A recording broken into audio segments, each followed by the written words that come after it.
muri ubwo buzima wowe abangaba babayemo bwo kuba ku muhanda kuba mu kigo abana badafite iyo baba wabaye igihe kingana iki? Imyaka myinshi kuko nabanaga nabo.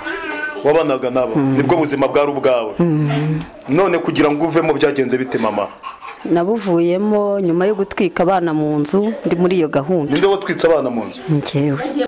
Mbayeho n'ubundi ni ukwihigira nyine ubwo njama gute mfundaga ndagena nyine nkigira nkasaba ubwo yo nahariye nahaze ubwo kuryama nago nabura wona njyama hose nera inganje narebe.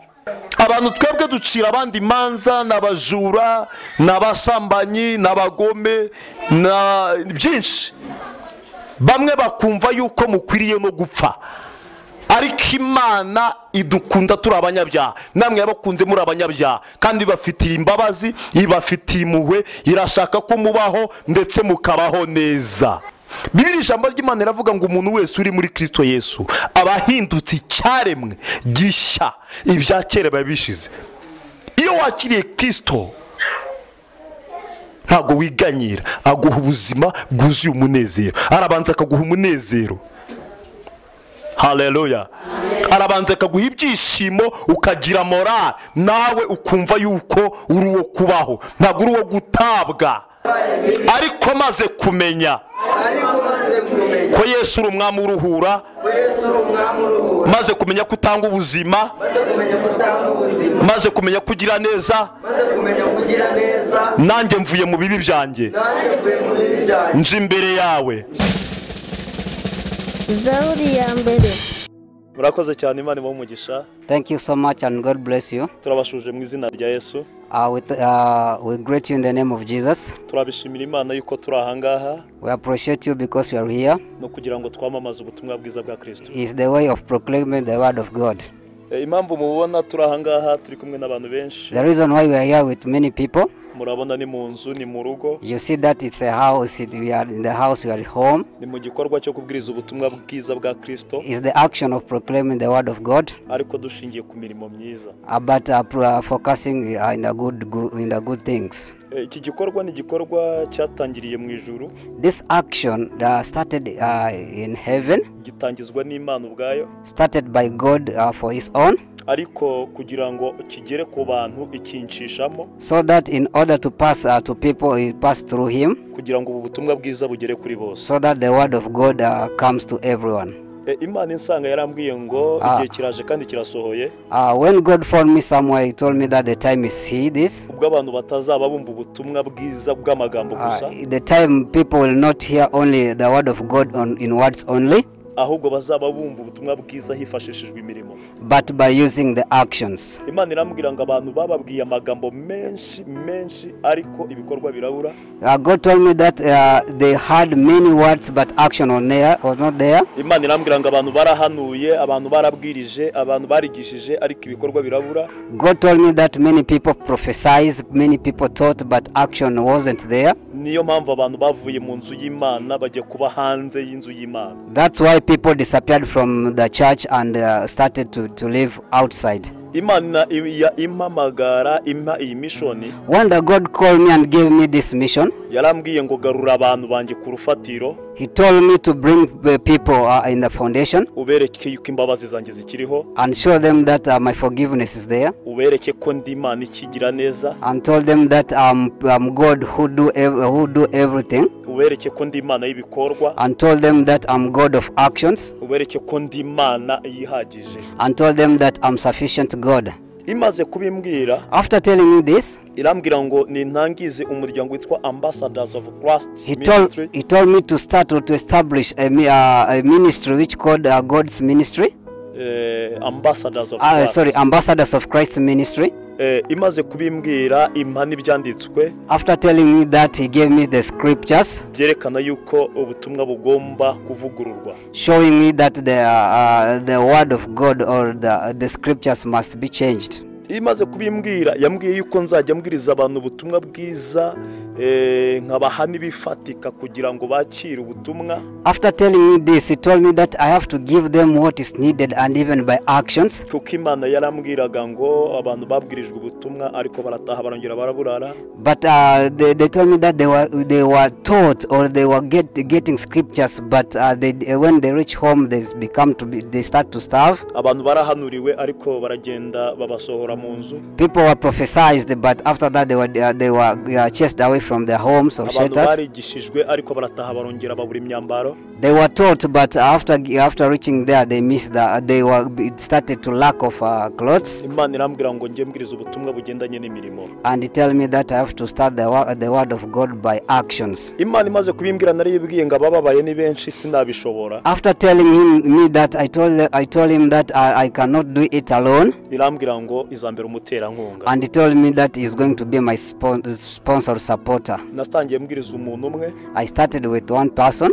Nkumva ikibazo afite nkasanga ikibazo ni cy'ubuzima. And after heard or hearing his problems, I found that it's because of the life. Ariko namufasha ibyo nshoboye, namubonera nk'umupira, nkamubwira ukuntu Imana igira neza. But after helping him, like finding for him clothes, and I start to tell him that everything is going to be good. Namubonera ikanzu yo kwambara, nkamubwira ko Yesu agira neza. When I found for her a robe, I tell him that Jesus does good. Nkabona arongera agize ibyiringiro by'ubuzima. And I found that he start to survive again. Nkabona agize ibyiringiro byo kubaho. And I start to see that he started to have faith again of living. Akongera agakunda Imana. And start to like God or love God. Akayegera akayikorera. And start to become closer to him. Gutyo gake gake. Like that way, slowly by slowly. Imana yagiye yagura ubutumwa bwayo.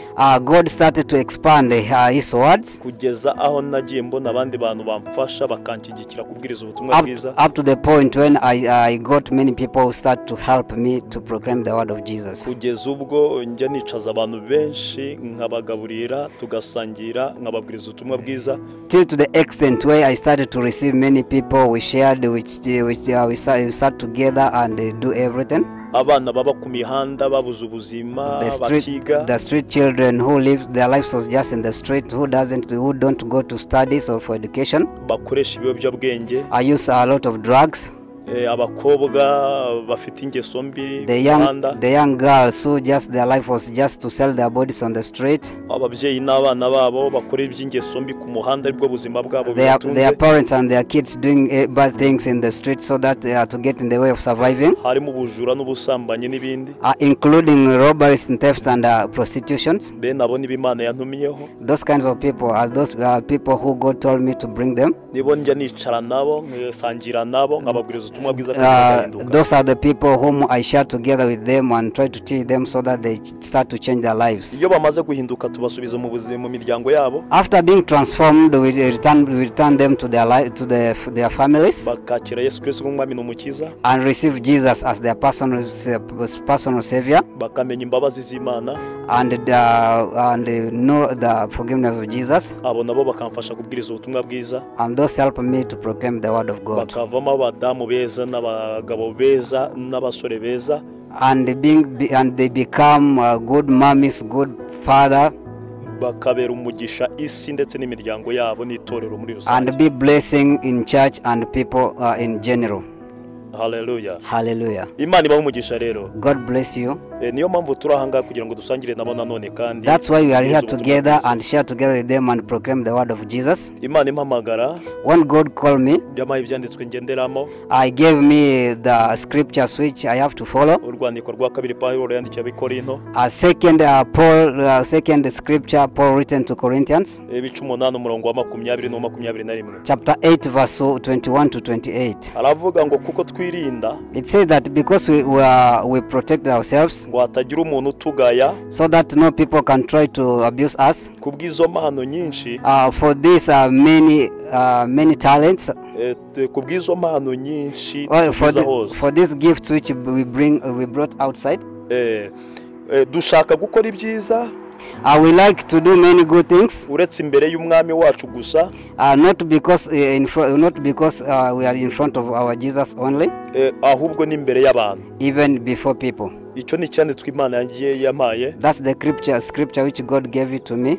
Irambwira ngo usibye gukora neza imbere yanjye gusa. He told me not to work in front of myself alone, gukora neza imbere y'abantu, but we have to work better in the face of people, abantu bakamenya ko ndi Imana igira neza, so that people can know that I'm the living God who does everything. Kandi nanone Imana yampaye icyanditswe. And secondly, God gave me another scripture, Matayo 7:12. Matthew chapter 7 verse 22. Havuga ngo ibyo mushaka ko abantu babagirira, it says that what you like people to do for you ari byo namwe mubagirira, is that even you can do for them. Imana irambwira ngo abantu bashaka kwibagirira neza, God tell me if people want him to do a good for them, nabo nibagirira abandi neza, they have to do good, they have to do the same to others. Imana irambwira ngo abantu bashaka kibatabara, God tell me if they want people to save them, nabo nibatabara abandi, they have to save others. Imana ishimwe cyane. God, we thank God so much. Yesu yaravuze ngo hari igihe kimwe, Jesus said that there was a time kizatungura abantu, which will come uncertainly, ubwo uzasanga umuntu atari mu ijuru wamutekerezagayo, when you find a person who you didn't think that you'll find him there, yarangiza nawe akibaza impamvu atariyo, and then he thought that why he was there. Akavuga ngo mwami nahanuraga mu izina ryawe, He said that Lord, I was proclaimed for your word, akavuga ngo nigishaga mu izina ryawe, I was taught with your name, akavuga ngo nasengaga mu izina I said ryawe, that I was praying for your name, akavuga ngo ntago nigeze nkumenya, but he said that I will never see you. noneho umuntu akabaza ngo nukubera icyo utamenye kandi ibyo byose narabikora, And then he asked, why didn't you do this, why didn't you do this, why didn't you do this? Yesu arangije avuga aya magambo, And Jesus finished by saying these words. aravuga ngo burya ubwo nari nshonje ntiwangaburiye, He said, when I was starved, you didn't give me food, kandi niho wari kunari kukubonera, and at the time I was supposed to see you. aravuga ngo ubwo nari ndi mu nzu y'imbohe, When I was in detentive, ntabwo wansuye, you didn't visit me, kandi niho Yesu yari kubonera be. and at the time Jesus was supposed to see his people. Rero ni igihe cyiza That's why it's a good time cyo guhura na Yesu, to meet Jesus, ariko tugahura dukura be mu bibi. but we meet and then we remove them from bad situations. Ubutumwa bwiza bw'amagambo abantu barabumenyereye, The word of God through words, people have already know it. bamaze no kurambirwa ibyo abantu bavuga. Even that was started to be bored for what people are just saying. Imana ntabwo ibikunze nayo, God doesn't like it. ko wabwira umuntu ugiye kuburara ngo nagende Imana izamugirira neza, That you are just teaching a person saying God is going to do for you something why you can't try to make him feel happy. kandi wari ufite ibyo wamuha akagenda akarara ari. And yet you have something which you could supposed to give him so that he can live for that day. Ni kubwizo mpamvu ndi kubwiriza ubutumwa bwiza, That's why I'm proclaiming the good word of God, nifashishije ubutumwa bwiza mu mirimo, using the word of God through actions. kandi nzi neza yuko Imana iri gukora ibikomeye. And I know that God is doing tangible things. Abanyabyaha barimo kwihana, The sinners have already started to confess. ndabona abajura babireka, I've seen the thieves have already started to live those ndabona things. abantu bava ku mihanda bakareka I uburaya, see people are just living their lives of being harlot on the streets. ndabona abantu bareka ubusinzi, I see people have started to change from drunkards. ndabona abantu bareka ubugome, I see people have started to live their cruelty kubwo kubereka imirimo y'Imana, in order for me to show them the good way to God, kubwo kubereka icyerekezo to cy'ubuzima. show them the good way to life. Ndagenda nkabwiriza umuntu ubutumwa bwiza, I go and teach a person a good word. nkamwereka icyo gukora, I show him what to do. atari ubushobozi bwanjye gusa ahubwo mfatanyije n'abandi. But it's not because of strength only, but with support from others. Yego, dushobora gufata umukobwa wakoraga umwuga w'uburaya, We can take a girl who's just working as a harlot. rimwe na rimwe ugasanga yabitewe n'ubuzima bw'iwabo, ni abakene ntabagira. Sometimes he started that life because his lack of something, maybe his parents or his family, you know, the bad situation of the families. Iyo umufashe ukamujyana akiga kudoda, When you take him and put him in a school of tailoring, ukamugurira imashini agatangira akazi, you buy her a machine or receiving machine, and then she starts a job. ubwo buzima bwo ku muhanda arabureka agakizwa akaba muri sosiyete ameze neza. That life of streets, she live it and start a good life. Iyo ufashe umwana muto w'umujura umena amazu y'abandi, When you help or assist a certain boy, a young boy, you remove him from such a behaviors, unywa ibiyobyabwenge, or use drugs, warangiza ukamufata ukamuganiriza, and then you take him, you start to talk to him, converse with him, you tell him about forgiveness from God, akakubwira ko Imana itabaho, and he tells you that God isn't available, arakubwira ngiza kuba ntago iba yarantaye ngo muri byo kurya, and then he thinks that if God was there, was available, he will never leave me, and then I miss something to eat. ngiza kubaho ntago iba yaratumye mburana n'ababyeyi. If God was there, he couldn't leave me to miss my parents. ariko iyo umufashe ukamubera umubyeyi, But when you take him and then you become his guardian, ukamuha imyambaro n'ibyo kurya, and then you give or provide for him something to eat and even clothing, ukamubwira imbabazi z'Imana, you teach him about the forgiveness of God, ukamubwira iby'umusaraba, you teach him about the cross of Jesus, umubwira agakiza kakumva, you tell him the Savior, and he started to start their life. yarangiza akakira Kristo nk'umwami And n'umukiza, then from that point he receives Jesus as his personal Savior. akiga akaba muri sosiyete ubuzima bwe He started to bwahinduka. study and his life started to be good again. Bamwe muri bo babaye abaririmbyi baririmbira Imana beza, Others have already become good singers, they sing to Jesus. bamwe muri bo babaye abapastori beza, Others have become good pastors. bamwe muri bo babaye abavugabutumwa beza, Others have become the good evangelists. bamwe muri bo babaye abadamu mu ngo zabo, Others become good ladies and their wives in their bamwe muri houses. bo bubatse ingo bavuye ku muhanda Others have been married kubw'imirimo y'Imana.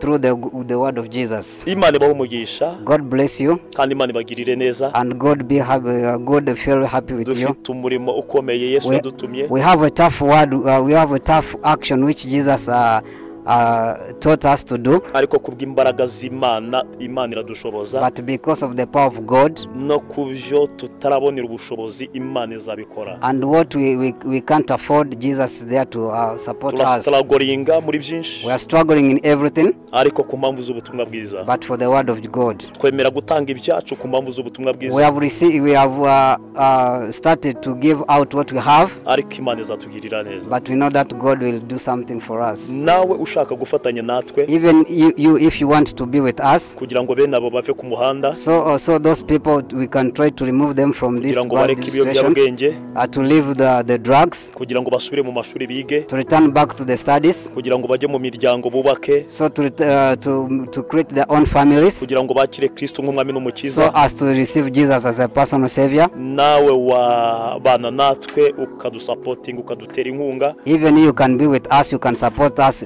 through financial. Birashoboka ko hari umwana umwe wakura ku muhanda, It can be possible that you can remove one person from the street. birashoboka ko hari umukobwa umwe wakura ku muhanda, Suppose that you can leave a girl from the streets. birashoboka yuko hari icyo wakora ubuzima bw'abandi bukagenda neza. It's possible that you can do something so a life of someone can be changed. Nawe hari icyo Imana yagukorera. Even you, God, there's something which can do for you. Aba ngaba bose muri kureba, These people are just saying here, these young boys and young youth, n'abana bajya bamenya ko uyu munsi tujya tubabwiriza, they are students or they are children who knows that we can try to teach them. bakaba baramenye yuko bamwe muri bo bagiye ku ishuri kubwo kuza hano kurya no kunywa. They don't know that they all just come here to eat and drink only. Nabo rero baba bagiye bakabwira abandi, urimo murabona ko bagenda baza. Even them, they go and then they tell them the others to come, and you see that the others were just joining us. Rero Imana ibahe umugisha. So God bless you. Ubu ni igihe kigeze tugiye kubakira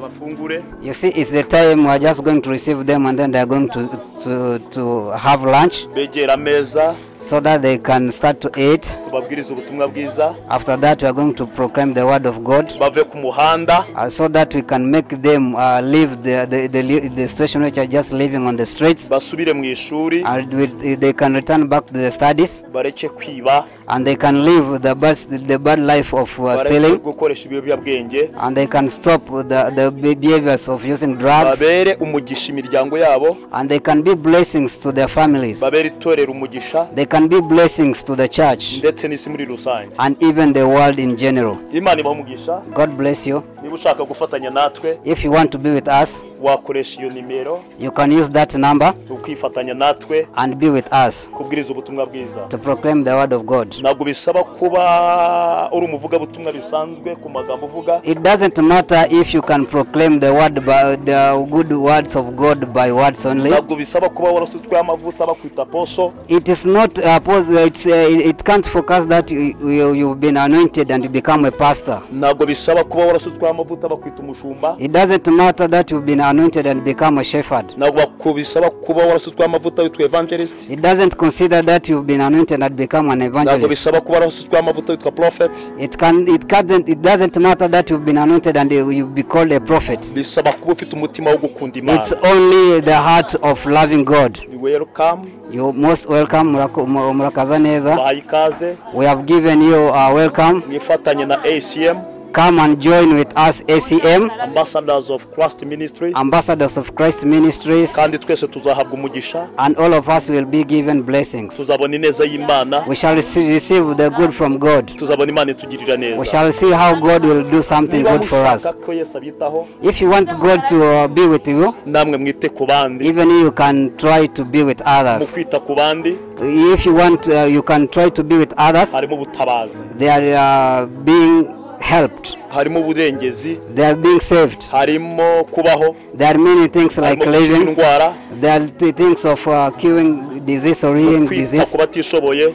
To be with the poverty, harimo ubukungu. their richness, harimo ubuzima. their life. koresha iyo nimero utwandikire kuri WhatsApp. Use that number and write to you through WhatsApp uvugane natwe. and talk to us. tukuyobore uburyo dukora uyu murimo. We can direct you how we proclaim this word or how we do this action. wafata umwana umwe ukabujyana ku ishuri. You can take one child and then you take him to school. wafata umubyeyi umwe ukamuvuza. You can take one parent and then you treat her. yamara gukira umwana we agasubira mu rugo. After being healed or cured, she or he can return back to home. watanga itungo umwana akabona iryo aragira mu rugo akava ku muhanda. Even you can deliver a domestic animal so that a child can return back to school. watanga small business kuri family z'aba bana. You can give out small business to this child or these children, aba bana bava ku muhanda. and these children will be out of streets, kandi wahabwa umugisha. and you will be blessed. Imana ibahe umugisha. God bless you, kandi Imana ibagire neza. and God be with you. Imana irabakunda. God loves you, kandi ubikora wese abikunze. and if you do it in your full-hearted, Imana izamugororera. God will give you something. Bless you. Imana ikiranuka, se umwami wacu Yesu Kristo, turagushimiye kandi turaguhimbaje. Turagushimiye ko abanye natwe iminsi yose yatambutse. Turagushimiye ko abaye mu ruhande rwacu. Waraye mu ruhande rw'abamama, ba mu ruhande rw'abana. Uruba mu ruhande rw'abapapa, wagize neza uhabwa icyubahiro. Turagushimira ku bw'isa tugeze hano hantu, turimo kuvuga ineza yawe n'urukundo rwawe. Igitumye turi imbere yawe, turagushimiye ko ari igitambo watanze ari cyo Kristo, kugira ngo Kristo azadupfire twebwe abari bapfuye tuzize ibyaha n'ibicumuro byacu. Ukadusubiza ubuzima, ukaduha ubugingo, ukaduha n'ubuzima buzima wari muri Kristo Yesu. Turagushimiye. Turamamaza ishimwe ryawe, turamamaza imirimo yawe, turamamaza gukora kwawe, turamamaza igitambo watanze i Karuvari ku manywa y'ihangu isa 9 y'amanywa, ubwo watugeraga ku musaraba ukabambwa tukabamburwa. Aya masaha hamwe n'ubwoko duteranye, tuje kuvuga imirimo n'ibitangaza ujye ukorera abantu bawe. Tuje kuvuga yuko uri Imana igihindura abantu ukabaha ubugingo ukabaha n'ubuzima. Mu izina rya Yesu Kristo, icyo duhagaritse n'imbaraga z'umwijima. Mu izina rya Yesu, duhamagaye ubwami ngo buze. Ngano bane natwe, utangire natwe, uze gusozanya natwe, umugisha utubonekeho, uwaje agasubire yishimye, uwaje arimo kurira asubire yanezerewe, ineza iboneke ku bantu bawe. Icyo twifuza nuko ubwami bwawe bumenyekana muri iyi si, kugira ngo izina ryawe rishyirwe hejuru. Mu izina ryawe ryera Yesu Kristo, amen. Muze dusangire ijambo ry'Imana, dusangire n'ibindi byose Imana yaduteguriye hano. Okay, we invited you, all of you, to come and then we share the word of God and even to share about the feeding or to feed ourselves. Dushimiye Imana rero ku bw'aba bana, dushimiye Imana namwe ku bw'ababyeyi, dushimiye Imana kuba mwese mwemeye kuza kugira ngo twumve ijambo ry'Imana. We thank all of you, we thank the children, we thank the parents, and even thank everyone for coming and then we share the word of God. Dufite intego yo kwamamaza ubutumwa bwiza bwa Yesu Kristo. We have the intention or the goal of proclaim the word of God. Kubera ko Yesu mubo yaje gushaka abantu badakijijwe.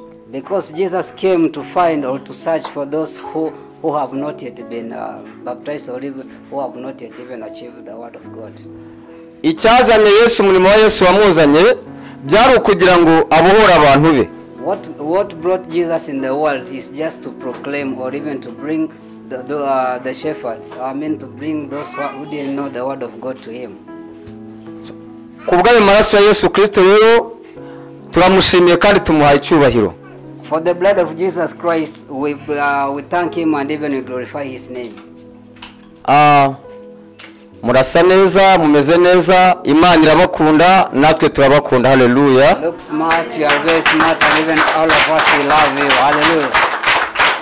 Mwese rero muri aya masaha turaregereje mwumve Imana, kandi Imana iri budusangize byose twiteguye kubisangira hamwe namwe. For this time we thank you, and then we need you to come so that we can share the word of God together. Amen. Ni Imana rero ihindura amateka y'ubuzima. Is the God only who transforms the lives? Ni Imana itanga amahoro y'umutima. Is the God who only brings the peace of heart? Ni Imana itanga umunezero ku badafite umunezero. Is the God only who brings joy to those who doesn't have joy? Ni Imana kandi ijya ibasha gusubiza abantu ibyifuzo byabo. Is God only who brought or provide the willings of people or the desires to people? So kubw'ibyo bintu rero byose Imana ijya ikora, mureke tuyikomera amashyi mu izina rya Yesu. For all those things which God do, let us clap for him. Turanezerewe. We are very happy. Ngira mugenzi wangu nakwifuza kunezerwa. Tell your partner that I need you to be happy also. Ndagutangariza ko umubabaro wazanye umaranye iminsi urivana ukize mu izina rya Yesu. I want to tell you that the problem which you have brought here today, it means that it's going to be disappeared. Agahinda umaranye igihe kirekire Yesu yiteguye kukomora. The sorrow which you have been with for a long time, Jesus is going to remove all of them. Wabayeho mu buzima bwo kwiheba, wabayeho mu buzima ubona bugushaririye, ariko naho uri mu buryo ubasha gutanga ubuzima bwiza kereka Yesu Kristo. You've been in a miserable life, and there's no one who tried to help you, but I tell you that today Jesus is going to help you in everything.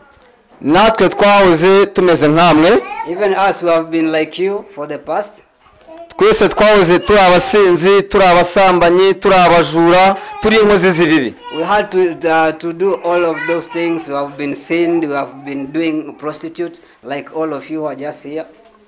Ariko Yesu atugirira impuhwe. But Jesus had mercy to us. Atugirira imbabazi. He forgave us. Aratwakira. And then he received us. Birashoboka ko abantu bagutaye. It's possible that people left you. Abantu bagututse ibitutsi bashaka. People abused you or insult you. Warakomeretse bihagije. You've been hurt for a long time. Ariko Yesu yiteguye kukomora ibikomere byawe. But Jesus is going to remove everything. Namaze kubona umuntu utaderengagiza abantu uko bameze kose. I've come to recognize that there's no one who can never reject you. Hari icyanditswe kimwe cy'ubutumwa bwiza bwa Yesu Kristo ko bwanditswe na Yohana ibice 11. There's a scripture of John chapter 3 verse 11. Hari amagambo avuga ngo nuko Yesu ajya kwa Lazaro amaze iminsi 4 apfuye. There's a word saying that Jesus went to Lazarus when Lazarus was dead. Ngo Yesu yamaze iminsi 4 atajyayo aza kujyayo. Jesus took 4 days without going there. Ngo ubwo yageragayo, the time he went there, ngo yasanze abantu benshi baraho. He found many people there. Ariko bibaza ko byarangiye nta muntu wapfuye wabasha kuzuka. But they was thinking that there is no one who are dead can come to alive again. Ariko ngagezeyo, but when he reached there, abasaba gusa kumwizera. I told them that they have to have faith to him. Mu gusaba kumwizera, when he asked them to have faith to him, Yesu yarababwiye ngo uwo nguwo nagomba kuzuka mu izina ry'Imana Data. Jesus told them that one is going to resurrect in the name of Jesus. Yaragiye arategeka gusa. He went there and command only. Lazaro arazuka. And then Lazarus arise. Uwari warapfuye Who was dead yongera kubona ubuzima. became alive again. Nawe rero wumvaga wenda ubuzima bwawe bwarapfuye, Even you can think that your life was dead. wumvaga bidashoboka, You thought that it cannot be possible. wumvaga ubuzima bwari mu muhanda, You know that your life was just on the wumvaga street. ubuzima bwawe ari ugukora ibidashimishije You know Imana. that your life was just doing something which can never Ariko turashima Imana ko igiye kuba ubuzima mu izina rya Yesu. But we thank God that God is going to change your life today in the name of Jesus. Uko Yesu yabaye Lazaro, How Jesus arose Lazarus, bavuze ngo yaranutse, he said that he was stinked.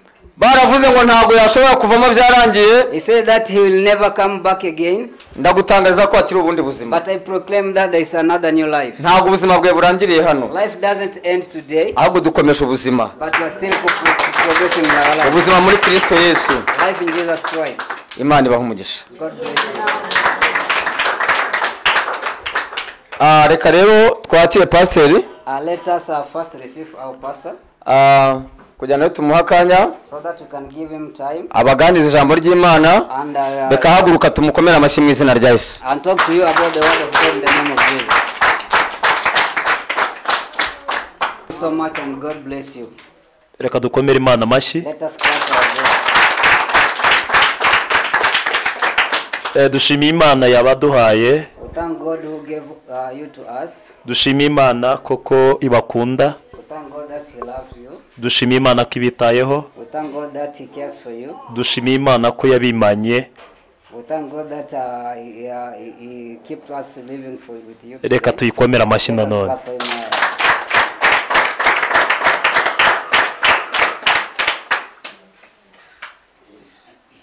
Imana ibahe umugisha kandi Imana ibagirire neza. God bless you, all of you, and let Him keep on with you together. Murasa neza, mufite uburanga bwiza, muri abana b'Imana. You look smart, you are very beautiful, and even you have cute in the name of Jesus or before God. Turashimira Imana yuko yabakunze We thank God that He loved you kuko muri abo gukundwa. because you are lovable. Imana ishimwe cyane. God bless you. Ntabwo mvuga ibintu byinshi, ndagira ngo tubanze twicare tuganire namwe. I'm not going to talk too much, but I want to share with you, or I want to talk to you. Tujye tuganire ku buzima mubayeho mu buzima bwo mu muhanda. We are going to talk about your life, the way you're just living on the streets. Ariko Imana yabakura ku mihanda ikabaha imiryango, ikabaha ubuzima, ikabaha n'agakiza. But Lord can remove you from the streets, He can save you, and even can give your life again. Birashoboka byose kandi byakwemera ubuzima bwanyu bikagenda neza. Everything is possible, and we know that your life is going to be good again. Iyo umuntu yakiriye Kristo Yesu nk'umwami n'umukiza, When a person has received Jesus as a personal savior and a personal savior, ntabwo ubuzima bwe bukomeza uko bwari buri, his life is not going to be as the same as the way it was, ahubwo ubuzima bwe burahinduka. but his life changed. Haleluya. Hallelujah. Birashoboka bamwe muri mwe ko ubuzima mwinjiyemo mwabitewe n'ubukene. It can be possible that your life which are just living today in these days come maybe because of poverty. Birashoboka ko ubuzima mwinjiyemo mwabutewe n'inzara. It's possible that the life you entered it became because of hunger. Birashoboka ko ubuzima mwinjiyemo bubi bwo kuba ku muhanda, bwo gukora iby'ingeso mbi mwabitewe no kubura imyambaro. It can be possible that the life you're just living is due to lack of clothes, even to lack of food. Ariko ndashaka kuguhuza n'umwami ubasha guhindura ubuzima bwawe bukaba bushya nonaha. But I want to connect you with a king who can try to change your life right now. Reka uyu mwami tumukomere amashyi cyane. Reba uwo muntu murebe neza kandi umubwire ngo Imana iragukunda. Mubwire mukoreho mubwire ngo humura Imana iragukunda.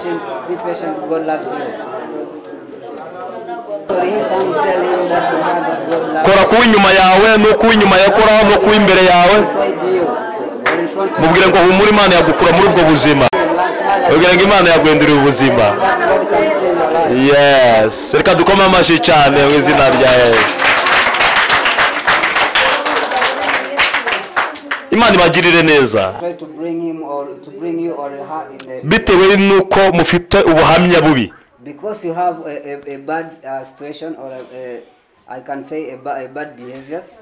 Birashoboka yuko nta muntu wifuza kubonana namwe cyangwa guhura namwe. It's possible that people like to meet with you. Kubera yuko atekereza yuko municaranye yabura nibyo yari afite. Because he thinks that he can miss whatever he has or she has. Ariko Imana sikibitekereza uyu munsi yabatekerejeho. God doesn't think like the way they are thinking. He thinks about you today. Imana yakunze ko uyu munsi mwicara mugasangira. God thought that it's better to be with him and share with him. Mbere yuko dukomeza ibindi ndagira ngo duhamagara abantu batuzanira ibyo kurya dusangire namwe. Before we continue with other things, let us ask the people just there to come and then we bring for you something. Reka dukomere Imana amashyi.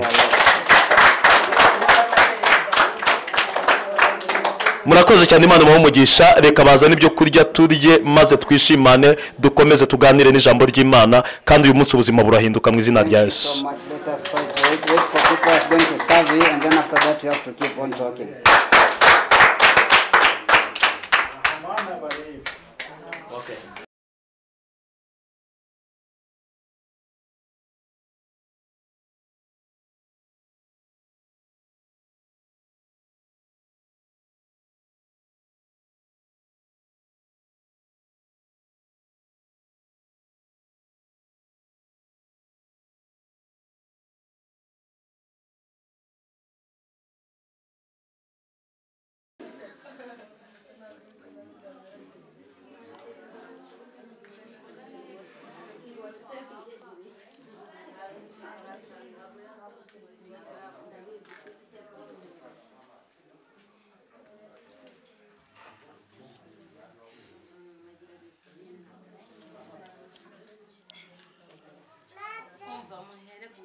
Ndogo se wala kwa cyasine ko Yesu arabemera bo kintu uziko Yesu akwemera asemani nabo baba bishona. Yesu arambwiye ngo murahaze igo mwuzuye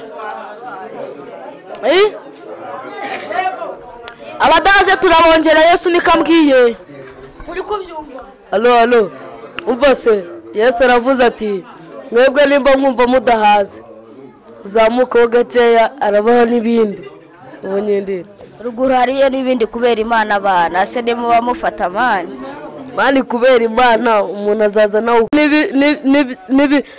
n'ibitabo bya isi n'ibiyuzuye n'iby'Imana mwana yego mwana ojo wakintu Jendo umuhungu wa Babo mwana dore rwose Imana ni iyanjye. Ari umuhungu wa Babo ariko ubu ngubu ndahindutse mbaye umuhungu w'Imana wabaye.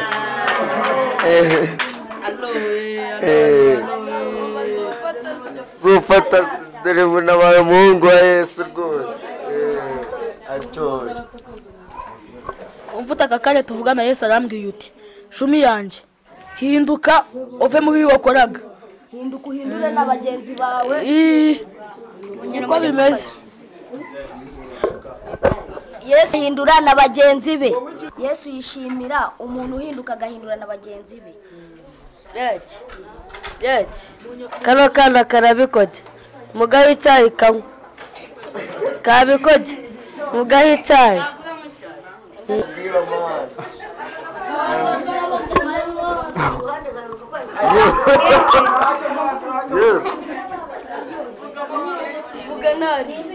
Ikintu mbabwira nuko Yesu adukunda.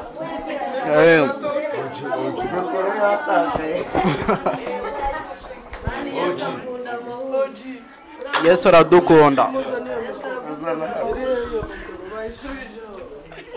yesu rero aratubwiye ngo kubwira ifunguro murakoze, imana ibahe umugisha kandi turashimye. ariko ubu ninjye utazavugira muri iki kinyabazungu. turabashimira abantu batwakiriye hano, imana ibahe umugisha. banyita Nitange Jide,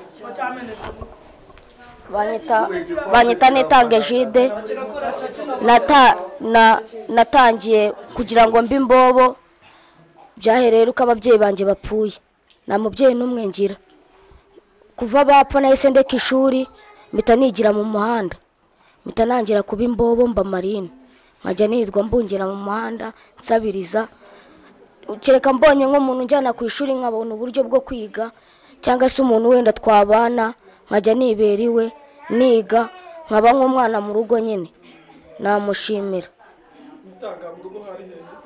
hari mu Kigabiro.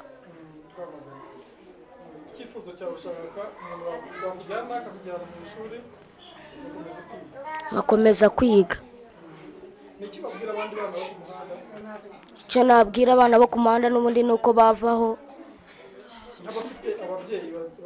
nk'abafite ababyeyi ni uko nyine bava ku muhanda, kuko nta keza kaho n'ubundi, nta keza kaho kabisa.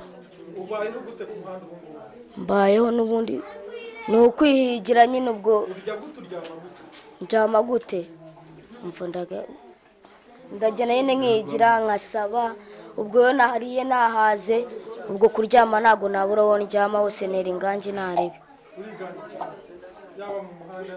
yaba mu muhanda yaba mu bizu bishaje hose. ni nk'ukwezi cyangwa se umwaka, ni umwaka. ni byiza man, ni neza. Ishimwe Saidi, nk'imyaka 2 nirera kugeza paka nganye gutya. ni ukuvuka mu muryango ukenye, utakugura n'igipapa ngo ujye ku ishuri, bikaba ngombwa kujya gusyaga ibyuma kugira ngo ubone igipapa cyo kujyana ku ishuri. ibyo rero ntabwo byakunze, birangira tuje mu muhanda dutaye ababyeyi kubera nta bushobozi. twari turi hano tubaka ubufasha kugira ngo dufashe dusubire ku ishuri. ni Rwamagana ka cyane, umurenge wa Kigabiro, umudugudu ni Busanza. icyifuzo cyanjye urabona kwiga ko ngewe n'ubundi nsa nk'uwabirenzeho. mfite imyaka 19, numva ko nshaje. rero ikintu ngewe nifuza cyane cya mbere, mbonye nk'umuterankunga akamfasha nkiga amategeko y'umuhanda, nkaba nabona perime yo gutwara ibinyabiziga. narizi nzi kwiga no kwandika no gusoma y'umuhanda. umwuga nawe ushobora wo gusudira no gukora amazi. ibyo bita kabisa. ni ukujya mu isoko kugira ngo utajya kwiba nk'umuturage akaguca umugongo. ni ukwirirwa ujya mu isoko ukikorera imizigo y'abaturage, ukayimugereza aho ashaka, akaguha amafaranga ukajya kuyarya, ariko ntabwo aba akunyuze. bwakira umuntu akirarira nko mu kiraro aho abonye, kuko ayikode ntabwo umuntu aba yarageze igihe cyo kuyabona. ushobora guharanira ayikode ukajya kwiba bakakwica. n'ibyo nifuza nawe agukura. nujya gusenga byose ndabimubwira.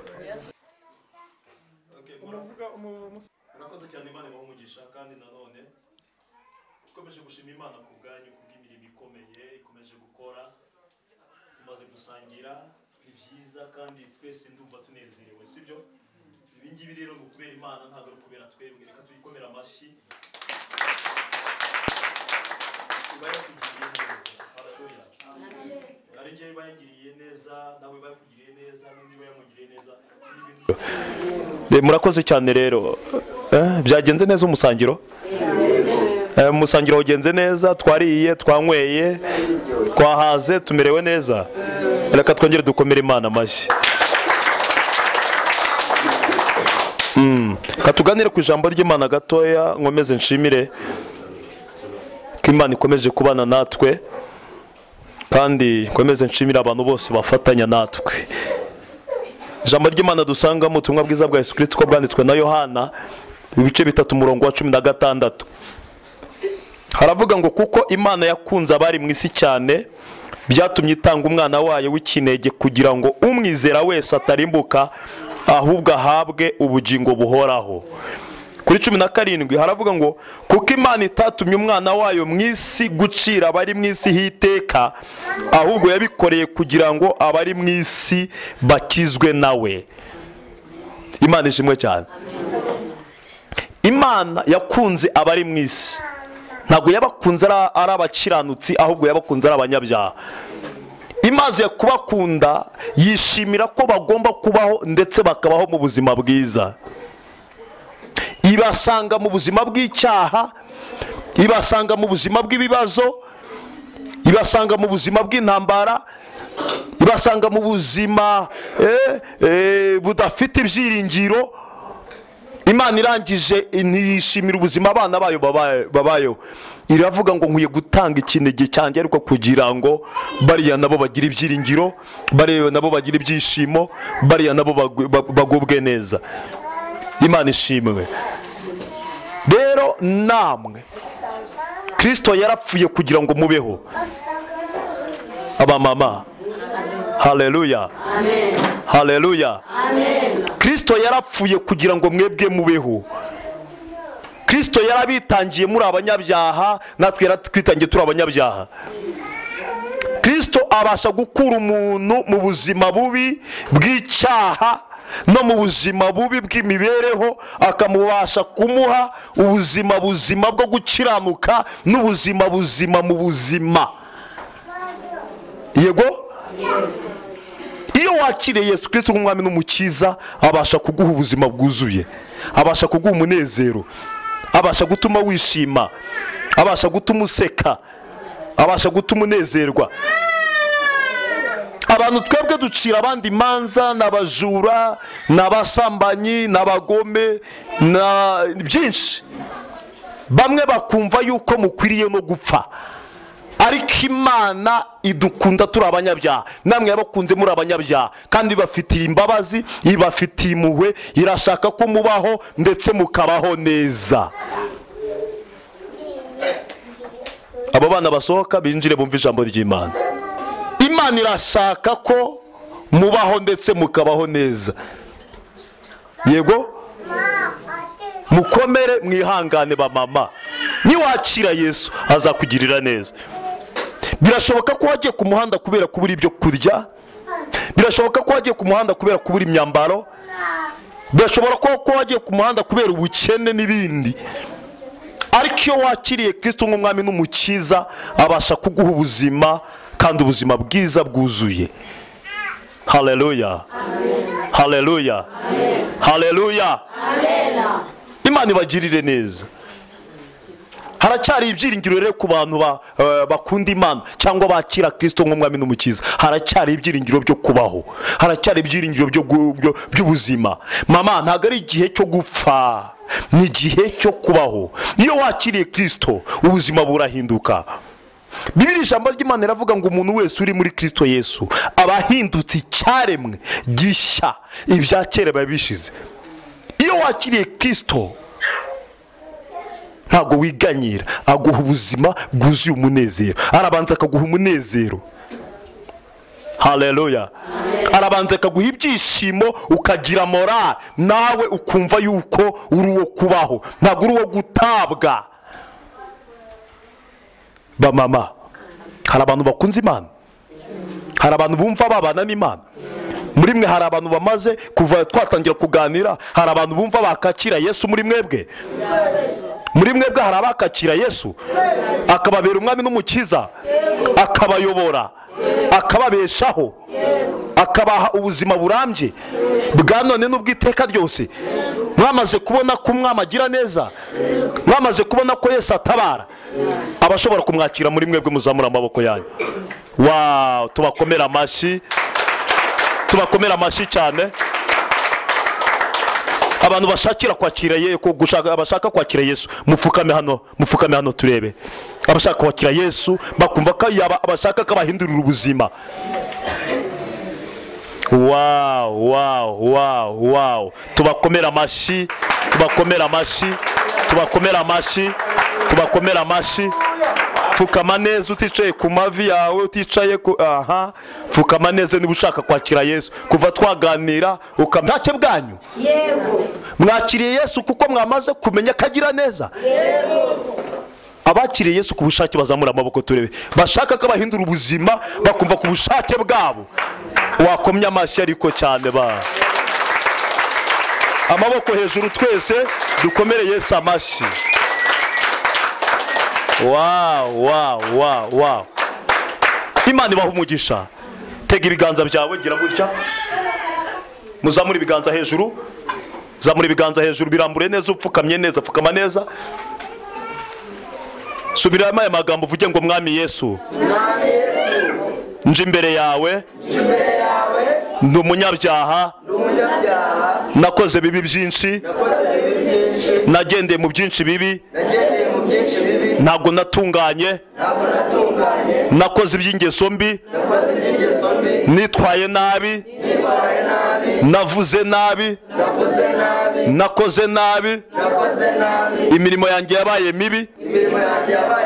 Ariko maze kumenya ko Yesu uri umwami uruhura, maze kumenya ko utanga ubuzima, maze kumenya kugira neza, nanjye mvuye mu bibi byanjye, nje imbere yawe, nkura mu gitabo cy'abapfa,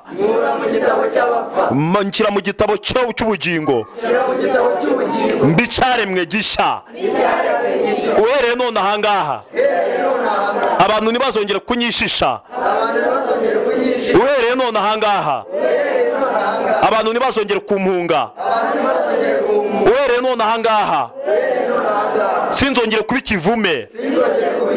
Uhereye none ahangaha mpindutse umwana w'Imana. Data mu izina rya Yesu Kristo w'i Nazareti, ndagushimiye kuri Imana ishobora byose. Ndagushimiye ko uri Imana y'imirimo.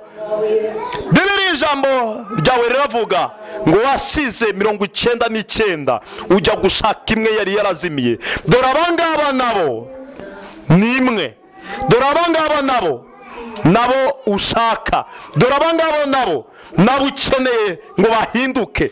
Abangaba nabo bemeye kukwakira ngo babere umwami, ngo babere umukiza, ngo babere umutabazi. Unyemerere uture mu buzima bwabo. Uhereye none ahangaha ubuzima bwabo bugendwe n'umwuka. Ubuzima bwabo ubutahemo, ubakoreremo, ubagenderemo, ubakure mu buzima bubi, ubakarabye, ubasige, ubagaburire, ubambike, bahindura ubuzima, bahanagura amarira mu izina rya Yesu. Uhereye none banezerwe. Data, ndabona hari amarimo kurira, ariko barimo bararizwa n'ukuntu bari bararushe, barimo bararizwa n'ukuntu bari barababaye, barimo bararizwa n'agahinda bari baramaranye iminsi, ariko bamaze kumenya kugira neza. Mana, nabo wabahindurira ubuzima. Turagushimiye ko wagiriye neza mu izina rya Yesu. Amen. Kadukomere Imana amashyi. Wow. Imana ibahe umugisha kandi Imana ibagirire neza. Baraje babandike, tuzajya tubakurikirana kandi turimo turateganya byinshi. Turateganya ko hari ahantu twashaka abana bakajya baba, Imana ikadutera inkunga bakabasha kwiga, ubuzima bwabo bukagenda neza. Izina ry'Imana rigabwa icyubahiro. Imana ibahe umugisha. Ahangaha ndimo kubwiriza nabonaga hari abantu bari kurira, barimo kwihana. Hari abantu babareba muri hanze bakagira ngo munejejwe n'ubuzima mubayemo. Hari abantu babareba muri hanze bakagira ngo nibyo mwahisemo. Niki kikubabaje? Vayano. Niki kiri gutumurira? Dia, vayano. Ubuzima ubayemo ntabwo ubwishimiye, haguruka tuganire. Serafine Rinde Kagahutu. Muri ubwo buzima wowe abangaba babayemo bwo kuba ku muhanda, kuba mu kigo,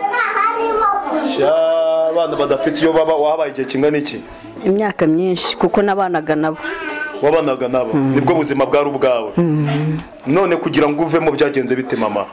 nabuvuyemo nyuma yo gutwika abana mu nzu ndi muri iyo gahunda. ninde watwitse abana mu nzu? Njyewe. Wowe watwitse abana mu nzu? Oya ntabwo ari njye wabatwitse, nyine nagiye muri gahunda. Wagiye muri gahunda nje sanga bahiye. Bahiriye mu nzu. Nari nasize ncanye buji. Wari wasize ucanye buji? Barapfuye? Hapfuye umwe.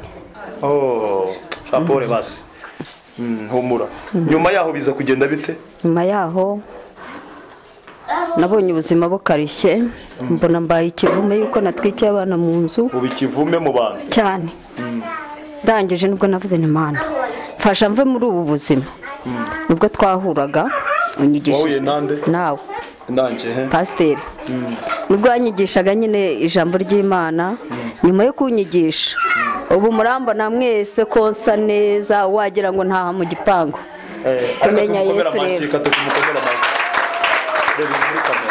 Kumenya Yesu rero ni iby'agaciro, ntimugire isoni. Burya iyo wamenye Yesu arakurwanirira byose ngabi ntunzi.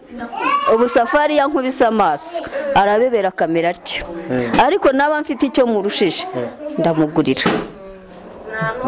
Mukomere rero, mukomere ku Mana, ntimugire isoni. Yesu arafasha. Ubu ngubu ubuzima bukaba bwiza pe. Amen. Izo ni inyungu zo kujya muri Kristo Yesu, byo kwakira Yesu. Murabona inguma zararangiye, asigaye anyerera, asigaye ameze ngo kandi umukecuru cyane uba mu gipangu. Iyo kubera kwakira Yesu. Reka tuzamurire Yesu icyubahiro mw'abantu mwe. Reka tuzamurire Yesu icyubahiro. Mama Imana iguha umugisha, namwe mwese iki ni icyitegererezo mwabanye ku muhanda, murabizi ariko murabona ko Yesu yamugenje. Imana ibaha umugisha, yicarire mama. Imana iguha umugisha, mwese mufite ibyo mwavuga, sibyo? Sibyo mama? Norashaka gutanga ubuhamya gato. Ihangane ngo vayo gatoya. Imana iguha umugisha. Imana iguha umugisha. Tumwikirize. Haleluya. Amen. Haleluya. Imana. Njye ubwo mpagaze aha. Witwa nde? Nitwa Mukankusi Godeline. Ndi umumama w'abana 5. Njyewe Imana yagiye ingirira ubuntu, uwo muhanda sinawubayeho. Na n'ubu sinkubaho. Gusa ikibazo njyangira ndi umumama mbarera ndera abo bana 5 mva mbarera njyenyine, nta mugabo ngira. Nagiye mbona nababyeyi ku buryo butandukanye. Imana imakubarera neza, abana banjye bariga. Ikibazo bafite ubu ngubu amabirote abenshi ntibazayacyura bitewe n'iki na minerivare. Mfite umwe wiga secondaire mwaka wa 2, mfite abazakora ikizamini cya leta 2 barimo gupiganwa. Imana irimo kugenda, ndimo gusengera ngo bazatsinde cyangwa se nako bazatsinde. Niwo nimugoroba nabwiye umwe ndamubwira ngo tsindira interina. Wajyana ari nzi ko Imana iri bungirira ubuntu. Tsindira interina nkwishyurire. Mba mu nzu y'icumbi, igitenge nambara kiraciriritse, mbaho ku buryo bwo guca inshuro bwo gupagasa, hacira abana inshuro, nkagerageza no ku buryo abo bana Imana yamfasha bakomeza bakiga. Namwe rero mufatanyije n'Imana muzakora ibishoboka byose mumfashe, abo bana banjye muzakomeze kumfasha, nkomeze gukora iki, bakomeze bige. Mama humura ubwo wakiriye Yesu ubuzima bubasha guhinduka. Amen. Amashimwe kabyara. Amen. Imana ibaha umugisha rero. Twagiriwe amahirwe ahantu mukunda kuba muri bahita kunda kwita nguki? Bakunda kwita nguki? Mongolia. Ni muri Mongolia. Hari umuyobozi rero abaza ubuzima bwanyu bwa buri munsi. Abaza ubuzima bwanyu bwa buri munsi, azi uburyo mubayeho. Azi stress, burani uzi ntambara, burabahora babuhamagara, wo bamenye amazi, wo bakubise inyundo, wo bakubise icyuma bahita bamuhamagara. Urumva ntago yorohewe, gusa Imana ijye imuha umugisha nawe akora umurimo ukomeye cyane. Reka yatwemerera akagira ikintu atubwira ku bw'ubu buzima bw'aba bantu rwose, kandi hari icyo Imana yabasha gukora, kandi mugira neza uko bwije nuko bukeye kugira ngo babashe. Ubuzima bw'aba bantu buragoye. no kubazana hano. Njye nitwa Imana izabaye Godanse, ndi mutwara sibo yanjye yitwa Ubutwari. Mbana n'aba bantu mu buzima bwa buri munsi. Harimo nakuze nasanze ari bakuru, nakuze mbareba ngende umwana kuri bo baba ku muhanda bahari nyine mbareba muri ibyo. Barimo banduta kuko ngiye mfite imyaka 33 ndi umwana kuri bo, n'abavuze ko bafite za 40. Ubwo rero bafite ubuzima butoroshye, ubuzima bwabo buragoye. Nawe reba abantu b'abakecuru bangana gutya kuba baba ku muhanda ni ikibazo gikomeye. Ubwo rero mugize icyo mubafasha, Imana yazabaha umugisha. Amen. Murakoze cyane.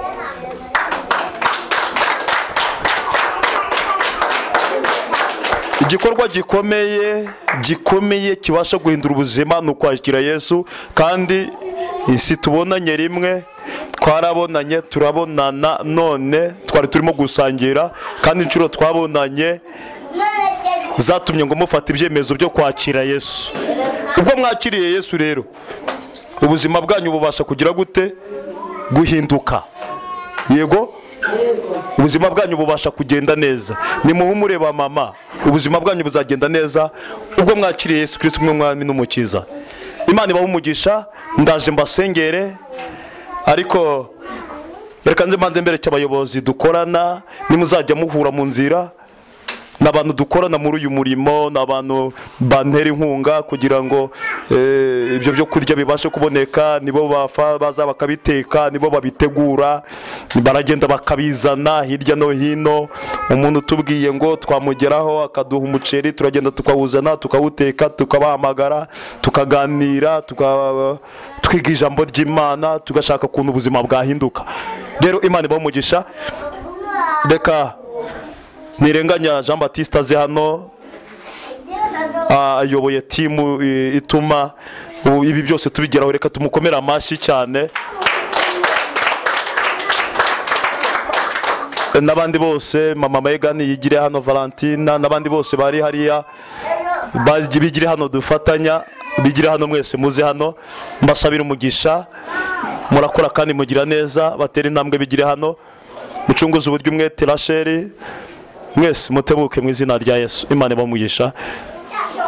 Bose aho bari baze, Jean Marie muhaguruke, Jean Paul muhaguruke. Imana ibahe umugisha. Nyiramwiza Sandra ahari naho hatebuke, tumuheshe umugisha.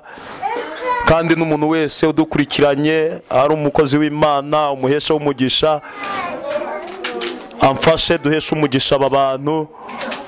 Tubana umunsi ku munsi, nibyo dutekereza uburyo abantu bahinduka, bakava mu ngeso mbi, bakava mu muhanda, bakava mu biyobyabwenge.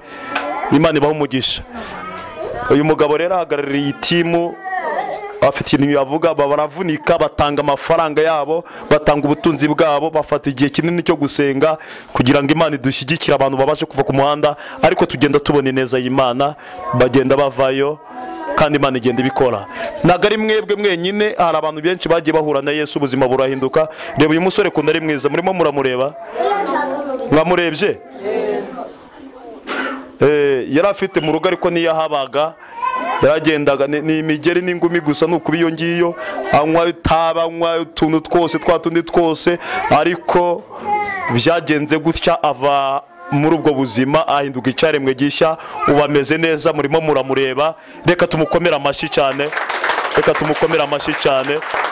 Ubu ni umukristo mwiza, ni umurokore mwiza. Murabona adasa neza? Murabona adasa neza? Imana ibahe umugisha rero, kandi Imana ibagirire neza. Reka dusabe umuyobozi w'itimu nawe agira ikintu avuga, kandi nasanga hari ikintu ukwiriye, niba hari igihari akiguhe, ikindi kintu ndakivuga mu kanya. Imana ibahe umugisha. Arakoze Pastor, reka tumwongere amashyi. Imana imuhe umugisha mu izina ya Yesu Kristo. Bariza mugenzi ngo urumva wabohotse? Mumbeze ngo urumva unezerewe? Mubaze. Urumva unezerewe? Mumbeze ngo urumva wifuje kuzagaruka? Aha. rero turashimiye pasiteri, namwe turabashimiye timu duhagararanye. Imana ibahe umugisha, mwakoze kugira iki gikorwa kigerweho, ni imbaraga zanyu. Imana isubizeho mwakuye, Imana ibahe umugisha. Nababwiye ntangira ngo Yesu icyamuzanye no kugira ngo avure imvune zo mu mutima, abakomeretse bongere gusubizwamo amahoro n'imbaraga nshya. Nk'uko rero mugenzi wanyu yakiriye Yesu kandi yatanze ubuhamya, tuneshejwe n'Imana ko namwe mugiye guhinduka mu izina rya Yesu, kandi mugahindura n'abandi. Aba bana bato nabo bagahinduka kuko Imana irabakunda. So rero mu buryo bwiza twasangiye, Imana ibahe umugisha. Ariko reka nsabe uriya mubyeyi ahaguruke uri mu nguni. Yego n'uwo mukobwa nahaguruke, wowe turebana. Kansabe bagenzi bawe dukorana munyambikire bariya abantu. Reka dukoma amashyi basi.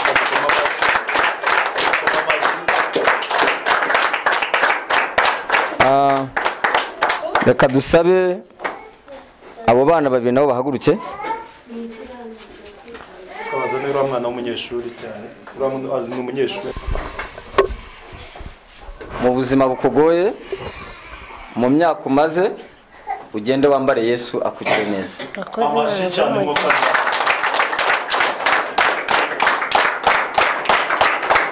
Turacyari kumwe, ugende wambare ugubwe neza, Yesu aragukunda.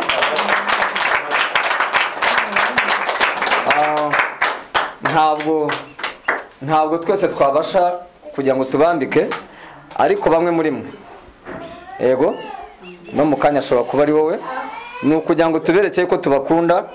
Iyi timu yose mureba niyo yabasha gukora bino bintu. Rero amafaranga natanga 1000 cyangwa byo kugura umwambaro, Yesu yamperaho umugisha kandi nawe ukambara ugasa neza. Haleluya, amen. Natwe twavuga ngo twahoze muri mwebwe tumeze nkamwe, ariko Yesu atugira neza. Rero mugene mwambare mugubwe neza, muze dusenga Imana. Nta muntu usenga Imana ugira icyo akina na kimwe. Tuzakomeza kubana namwe, tuzakomeza kubitaho, n'abandi muhamagare baze bumve kugerwa neza n'Imana. Mwigire mu byisha byanyu. Abana, umwana w'umunyeshuri ari he? Aba ku muhanda ariko yiga, yavuye mu kiraro arara ajya ku ishuri. Yanansomeye Icyongereza neza vraiment. Twumvikanye ko azasubira kwiga. Uyu mwana tuzamutangira minerivare, tuzamushakira n'amakaye yo kwiga, nibamuhe na uniform.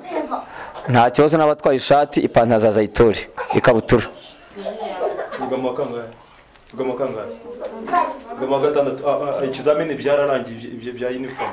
Ubwo agiye kujya secondaire, numara gukora ikizamini cya leta, numara gutsinda uzaza utubwire ko watsinze. Sibyo? Yego. Bakureba imyenda isanzwe. Bakureba imyenda isanzwe. Hanyuma umuntu ufite umwana w'umunyeshuri ninde?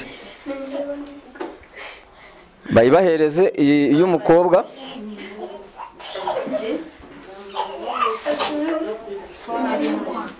Nta kibazo, yimuhereze, tuzamushakisha ipo yayo.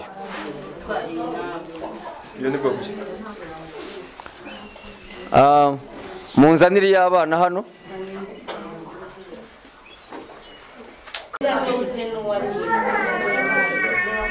Ngwino hano. Ngwagara hanga. Akira, uze kwambara. Aha. Uwo mwana yemwe gukwira. Aha.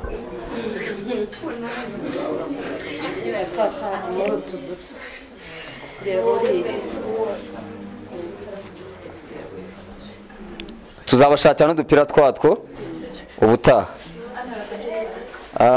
Aro gapira good.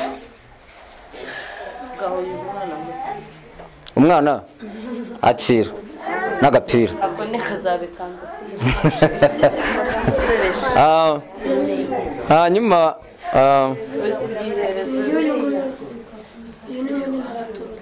yego uwo musabira nawe fata akagashaka nawe ejo se. hanyuma uriya mubyeyi yimuhereza iyo ngiyo, araza kugira umuntu umwe ayiha muri ba basore be bari bazanye, nubwo tubona bagiye. Rero Imana ibaha umugisha, Pastor Imana iguha umugisha. Namwe mwaze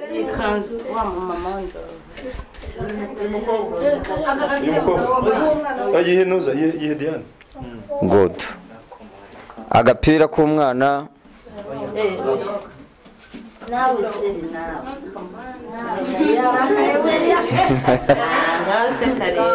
so rero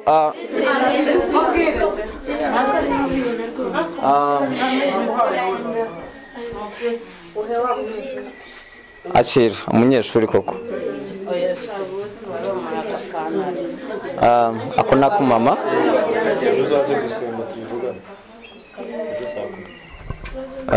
bashimiye mu izina rya Yesu, n'ibindi bizaboneka n'abandi baduteze amatwi bashobora kutwumva bagira icyo bakora kugira ngo ubuzima bwacu n'ubwanyu buhinduke. Imana yabaha umugisha, Imana yabagire neza. Abana mwambare neza, ntimuzongere gusubira mu muhanda. Gahunda n'umwaka utaha mu kwa 9 mugomba gusubira ku ishuri. Yego. Hanyuma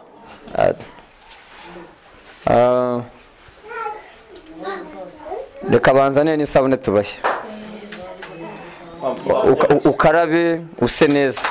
Ubutaha tuzabaha n'amavuta, tuzagerageza ibishobotse byose zibagabanya rwose. Yego.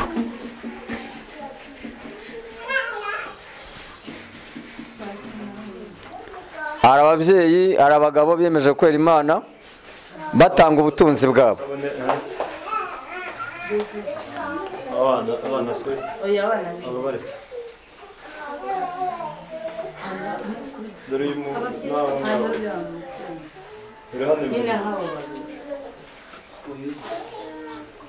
ubwo nta muntu se ukekeye akana. Imana yari ibaha umugisha, mwakoze kuza, turabashimiye. Wumve nawe unejejwe n'Imana mu mutima wawe. Ntabwo icy'ingenzi ari isabune twaguha, icy'ingenzi ntabwo ari umwambaro twaguha, nubwo ari byiza ko nabyo tubikora.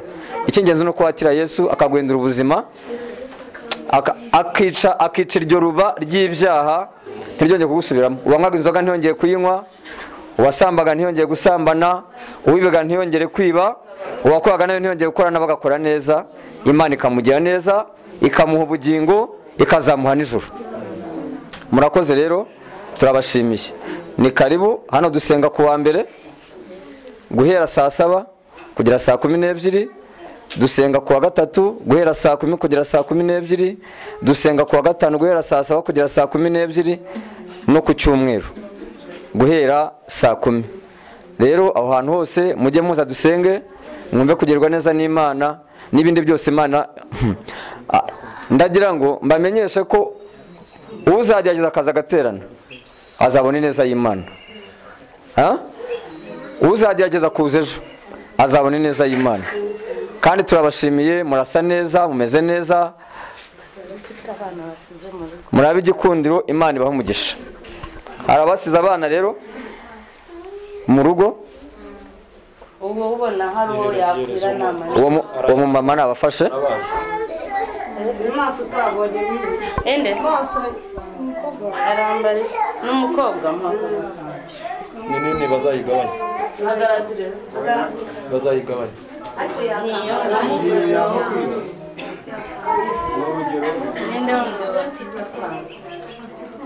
Hereza uwo w'inzobe, hereza uwo w'inzobe.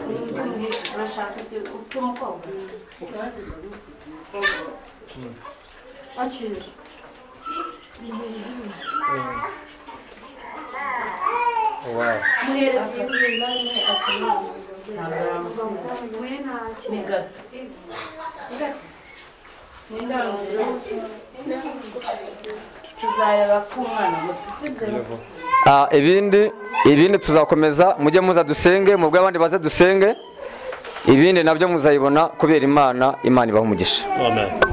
Kadukomere Imana amashyi.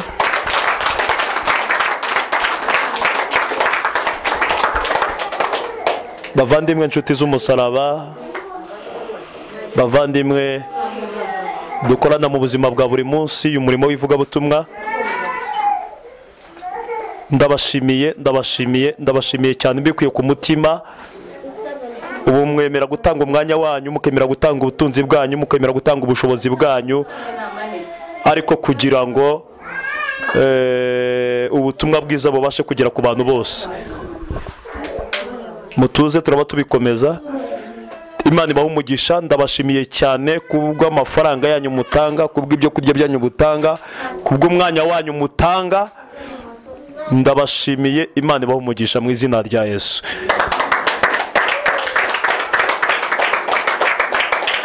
Ibi rero nta kindi ni ukugira ngo Yesu niwe ubikoze, ntabwo ari twebwe. Ni ukugira ngo mumumenye. Izo ni imbabazi z'Imana. Yesu afite imbabazi, Yesu abafitiye imbabazi, Yesu arabakunda, Yesu arashaka kubahindurira ubuzima, arashaka kubahindurira imibereho. Aha ntabwo ari ku itorero, nta nubwo ari ku idini. Uyu ni umuryango witwa Ambassadors of Christ Ministry.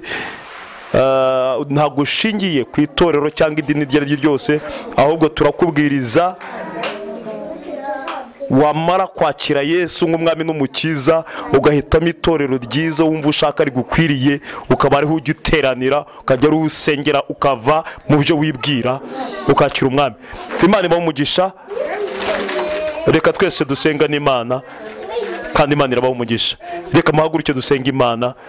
Nakoze cyane. Reka twese duhaguruke. Ejo mwese muzaze gusenga, hari ikintu nshaka kubabwira gishya, kandi ikindi nibwo tuzavugana umunsi tuzongera kwicara tugasangira, haje n'abandi bantu bari kubatekereza ko bashaka kubashyigikira, nabo bakabambika, nabo bakabaha ibyo kurya, bakabaha, sibyo, bakabahindurira ubuzima, sibyo. Imana ibahe umugisha. Yesu arabakunda. Ejo saa 10 z'umugoroba, ejo saa 10 z'umugoroba, abana mwabyumvishe? Ejo saa ngapi? Ejo saa 10 z'umugoroba muzahurira hano tuvuganire gahunda igihe tuzongera kukicara tukarya ifiriti. Mwabyumvise? Byose tuzavugana umunsi, sibyo? Imana ibahe umugisha. Reka dusenga Imana. Abantu bose baze hano, dusenga abakoze uruziga, maze dusenga Imana mu izina rya Yesu. Lantine, Imana iguhe umugisha. Wabatekeye neza, Imana iguhe umugisha. Egidia, Imana iguhe umugisha.